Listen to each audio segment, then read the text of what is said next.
What's going on, everybody? It's Michael here, and it's a great day. We are here with some NBA news. The NBA is finally back. It was a great first day. I'm kind of just going to go into basically a recap of the first two games, a recap of kind of my thoughts and how everything kind of played out for the first day. And then I am a Lakers fan, so I know I'm a Pittsburgh fan, and then a Lakers fan, just because Pittsburgh does not have a team, so I just grew up watching the Lakers. So I am a huge Lakers fan. So I will be doing like a recap of their game a little bit more in depth, and then I'll probably do kind of my recap and what I think after game one, and then after the regular season games, and kind of do a recap then as well. Then I do plan on doing a recap after every playoff series, or if there's a big moment in the playoff series. Pretty much with basketball, it'll be a lot of things Lakers. So, but for today, I did want to just talk about the NBA because I did watch opening night, watch both games, and I'm just happy that sports are back. I'm happy basketball's back. I know baseball's back as well, but basketball and football are kind of my main two sports that I watch all the time. So, with that being said, kind of go into my thoughts of the night first, and then I'll kind of jump into the games. It actually went a lot smoother than I thought, and it wasn't as weird as I thought. So if you guys did watch, I know you probably saw like obviously, the empty stadium and probably the virtual fans and things of that nature, but it wasn't as empty as I thought. Like, it wasn't just a giant stadium with nobody there. It wasn't as weird. It was a lot more like planned out and mapped out. And so, like, there was obviously coaches on the sideline, there was the players, there was other players from other teams as well. Like, you could go watch. You just had to sit 6 feet apart and wear masks and stuff. And then it was kind of cool to see the virtual fans. Even though you couldn't hear them, it was, you could see them. So it was kind of cool. But then for the most part, besides that portion of it, kind of the look, the sound quality, the announcing, everything basically felt like it was a normal game. It was actually kind of surprising. I thought, at least for the opening night, it was gonna be a little bit of like a bunch of chaos, and I didn't expect it to run as smoothly as it did, but it was surprising. It was actually, really well laid out. The announcers, obviously, they had the glass things in between them, and pretty much everyone did, but the audio was fine. One thing that I was hoping for was to be able to hear the players more, and the way that they have it is you can hear them a little bit more, like yell for rebounds and stuff, but it's pretty much how it would normally be. You can occasionally hear them yelling at each other and things of that nature. They blocked out the audio, which I mean, I know why, for when they just drop F bombs and stuff during the games. So I mean, it makes sense, but I was hoping that we could hear them talking to each other. We could hear them trash talking. We could hear them, yelling miss, or hear them like yelling, "You can't guard me," and things like that. Like, that's kind of what I was hoping for, and it was a little bit disappointing that they didn't have that, just because there's no other audio, like there's no fans cheering or anything. So I thought we'd be able to hear it, but but for the most part, it sounded like a normal game. Like, we got the squeaking of the shoes, but outside of that, it was pretty much a normal game. It was pretty well laid out. I'll give it to the NBA. They probably, out of all the sports, have the best plan in place so far, which is, huge plus for them, because if baseball does cancel, I know the Marlins had the breakout, so they could be the only sports which, up and running, which would be a huge plus for them, because right now the bubble seems to be working. I know it's only day one, but it's working so far. So that's kind of my takeaways. As always, leave your comments below. Let me know what you guys think, or what you guys thought if you did watch opening night. Basically my takeaway is it didn't seem too out of the ordinary. It seemed like a normal game besides just no fans, but I thought they did a pretty good job of first day and kind of having everything planned. So that's kind of my rundown of that. Like I said, leave your comments below. Let me know what you guys think.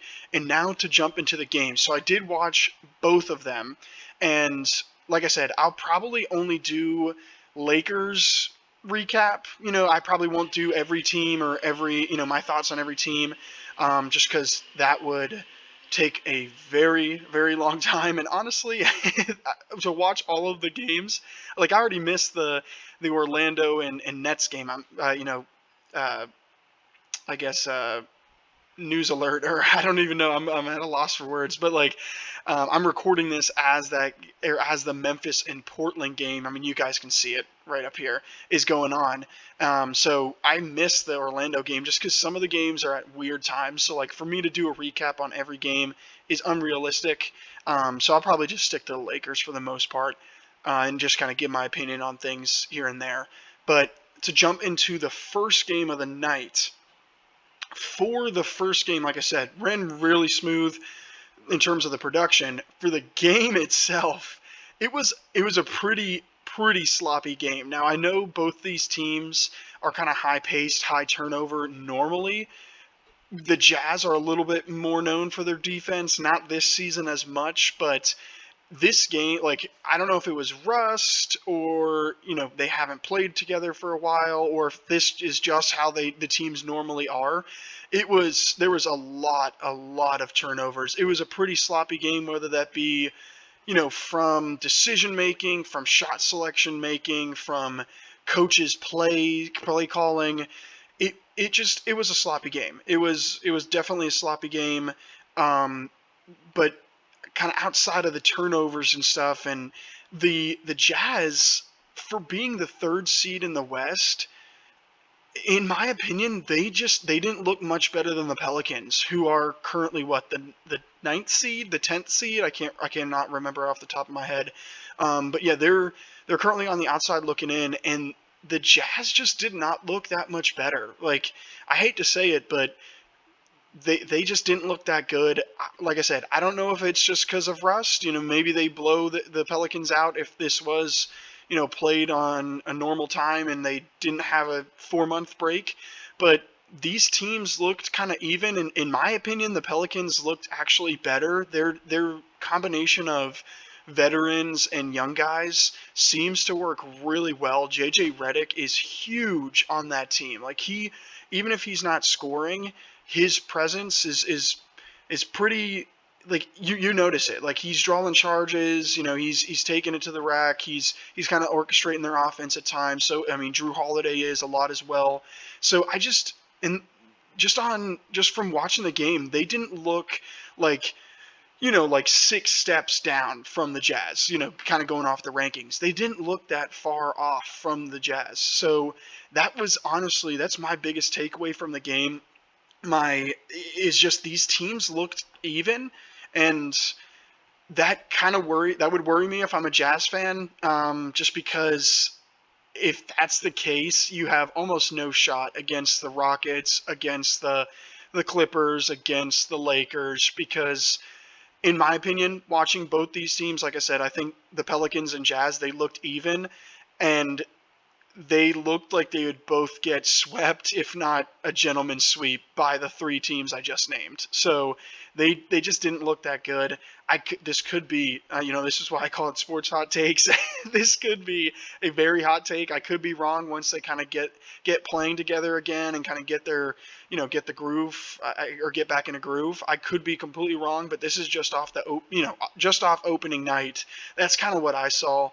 My second biggest thing was Brandon Ingram in my opinion, was by far the best player on the floor.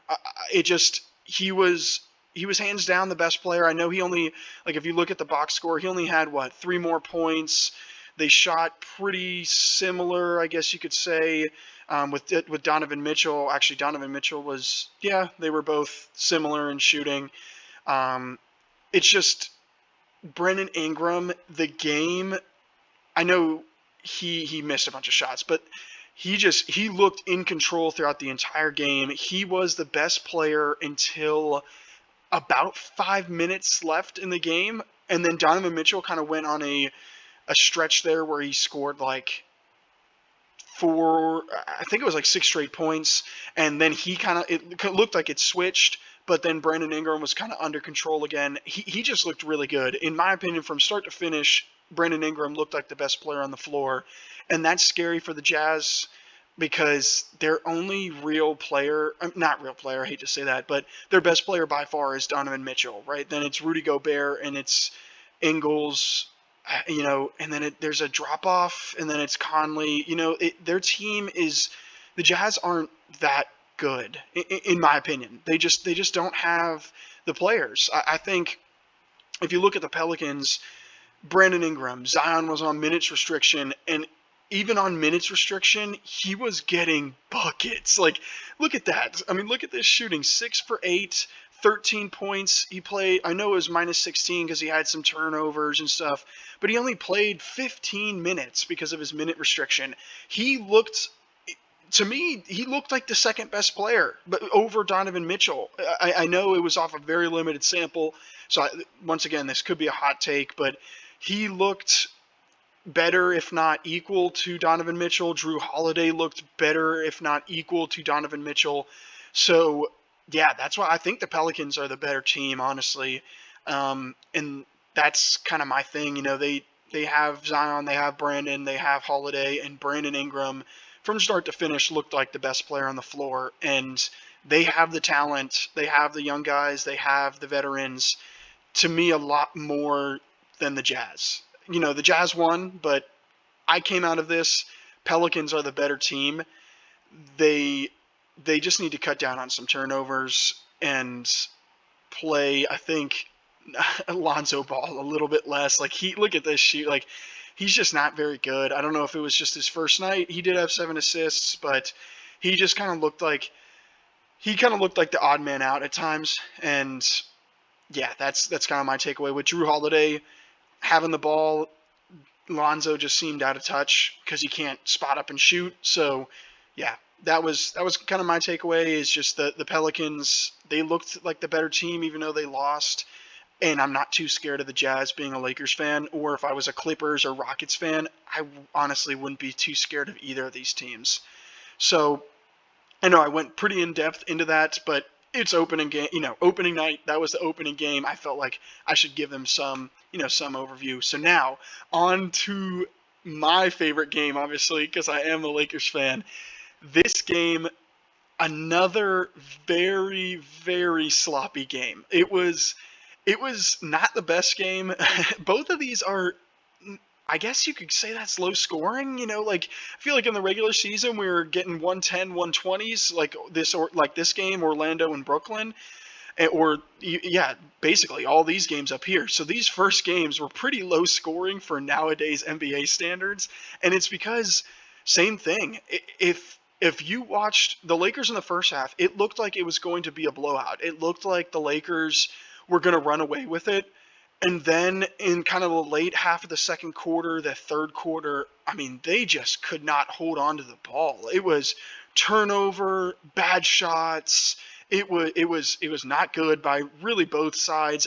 You could say it was defense, but in my opinion, it was just sloppy play. Even guys that were open were missing open shots. So it wasn't what we had seen in the regular season from either of these teams, in my opinion. I feel like both of them can play a lot better. And kind of with that being said, I mean, just look, like LeBron, he had a pretty bad night. I know his stats at the end of the day are, sorry about that, his stats at the end of the day are not, they're not that bad. He almost had a triple-double, but if you watch the game, he did not have that good of a game. It took him until about the fourth quarter to really turn it on. He was really, really struggling shooting it, dribbling, not like dribbling in terms of a bunch of turnovers, but there was a lot of times where he would kind of stumble over his dribble, would have to pull it back out, or he would get trapped because he would dribble into, a double team or dribble into a corner or something along those lines, stuff that we don't normally see LeBron do, so that he struggled, and he can't do that if the Lakers want to win the finals, if they want to beat the Clippers. Because remember, the Clippers, they didn't have Montrezl Harrell or Lou Williams. They are both in quarantine, and those are two basically starters. Montrezl Harrell basically starts over Zubac. I can't remember how to pronounce it. He was on the Lakers, and I still cannot remember how to pronounce it. But those guys are both starters. Lou Will is a starter over Reggie Jackson. Like, he plays more minutes, or more valuable minutes at least, typically, than those two are huge, and the Lakers, I say we, but the Lakers only won by 2. So that was concerning if you are a Lakers fan, and I guess that's a positive if you're a Clippers fan. You were down your two of your best players, and you only lost by 2. Kawhi, Paul George he looked really good. Like, I'll give him that. He looked the best player of the night. I know a lot of y'all, or actually, I take that back. Anthony Davis looked the best player of the night. Paul George was too. Anthony Davis was going crazy when the Lakers needed it. In that third quarter, of the 22 that the Lakers scored in the third, I don't know exactly how many he scored. I should have looked at that, but I would say he scored a majority in the second and third quarter, and even towards like the start of the fourth. He was carrying us when LeBron was just kind of a non-factor, and he was the best player of the night. He was a beast. He was talking reckless to Morris, and telling him he can't guard him and stuff. I mean, it's true. He was doing some crazy dunks, some step backs, like he always does, that fadeaway. He was lighting it up. He was really the savior for the Lakers last night. He was really good. And then Paul George was also really, really good. He was clutch threes in the third that brought them back in the game. I remember 2 possessions in a row. He had a 3, one in AD's face and one in LeBron's face, that then tied the game and then gave them the lead. So he came to play. Kawhi, I feel like he had a very quiet 28. Like, I'm surprised. I looked at this before and I was like, wow, 20, and as I was watching the game, I was like, he has 28. He That's kind of how he always plays, but I feel like it was extra quiet, an extra quiet 28. He didn't seem to be dominating, but then you look at his stat line and he was playing really well besides the turnovers. I mean, look at this. Five turnovers, 4, 2, 2, 3. Like, it was just sloppy. For Anthony Davis, 4, LeBron, 5, Danny Green, 4. Like, how many times are you going to see Danny Green with 4 turnovers? He barely touches the ball enough to get 4 turnovers. He's just catching it and shooting. So the fact that he had 4, it shows how sloppy the game was. It was, it was. Sorry, I thought it said Dwight Howard had 5 for a second. I was like, no way. But yeah, it was like I said, it was just a sloppy game.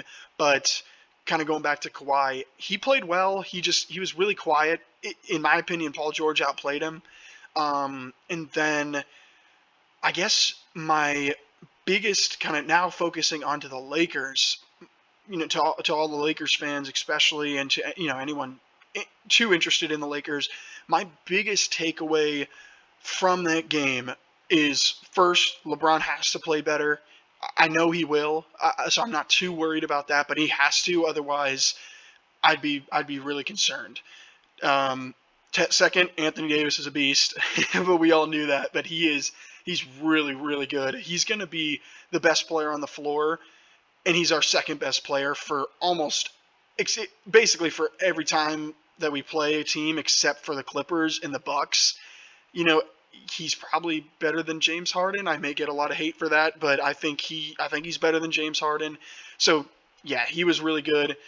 The other thing is, the Lakers bench actually played a lot better than they had been in the regular season, and a lot better than I had expected initially. Um, Kuzma, he was good. He was like he always is, kind of hot and cold in terms of shooting. I know his 4 for 7. That's not bad, but he's jacking it up every single time he gets the ball, and that's the I guess the knock I have on him is some of his shots. He dribbles, doesn't really get a pick, doesn't really move the offense, and then just shoots a bad shot, and you're just like, dude, like come on, like move the ball around, like let's do something. He does a lot of those, and it's frustrating watching him because you feel like you can get a better shot, but that's just who he is. He's a heat check guy. He's going in there to score. He's basically Lou Will, but taller. So he's going in there to do one thing, and that's score. And so I guess, and that's what we need. That's what we need coming off the bench is a scorer. So I'm not too mad with him. I wish he would run the offense a little bit more and not just shoot it just to shoot it. That's my biggest takeaway.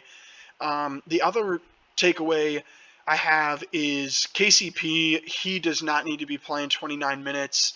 He'll have a game like this where he'll go for 6 points and be a complete non-factor, and then he'll score like 17 on pretty efficient nights, and everyone's like, that's why he's starting. Like that's what the Lakers need. That just extreme inconsistency. He belongs on the bench in my opinion. Just basically playing a Kyle Kuzma role, which I guess if you look at his minutes, he kind of does. 29. We played Caruso 28. We played Waiters 21. So I'm not huge against. I'm not a huge hater on KCP. If we could flip those minutes with, maybe get him closer to that 21-minute mark, play some of the other guys, I'd be a little bit happier. He wasn't. He's just not that good in my opinion. He's not a starter in my opinion. He should be a backup and kind of playing the Kuzma role.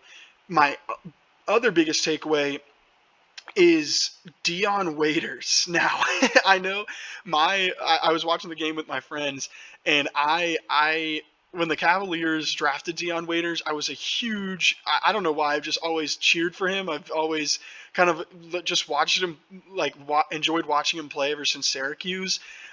So I've always kind of been low-key a Dion Waiters fan. So when we signed him, I was hyped, and I was just joking around like he's the best player on the team.